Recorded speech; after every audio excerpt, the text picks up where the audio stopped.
À Gaza, la réouverture de Kerem Shalom est un soulagement en demi-teinte. Un camion-citerne au point de passage de Kerem Shalom à Rafah, dans le sud de la bande de Gaza, le 15 août 2018. Reuters, Ibrahim Abou Mustafa est un premier pas vers une trêve avec Israël dans la bande de Gaza.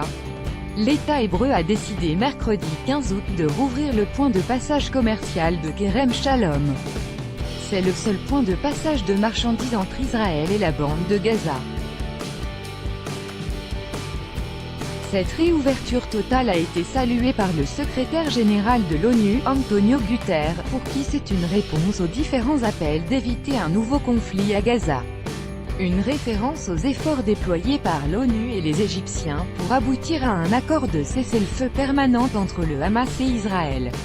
Et dans la bande de Gaza, c'est un soulagement en demi-teinte. Avec notre correspondante à Ramallah, Marine Vlahovic 700, c'est le nombre de camions qui ont transporté mercredi des marchandises via Kerem Shalom dès le premier jour de la réouverture totale de ce point de passage commercial vital pour la bande de Gaza.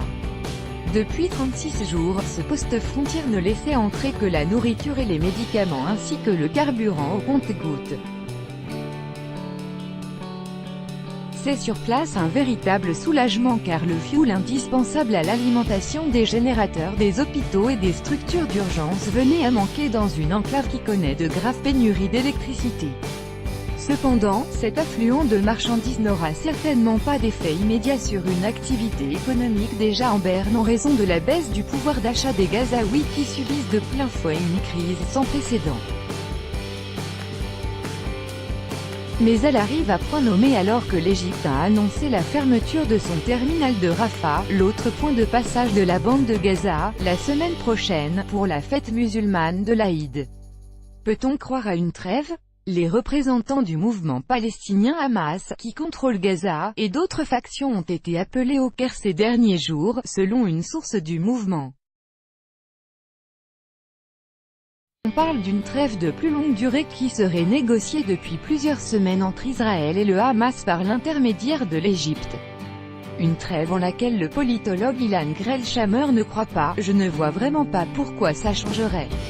L'Égypte, oui, souhaiterait qu'il y ait une période de tranquillité beaucoup plus prolongée.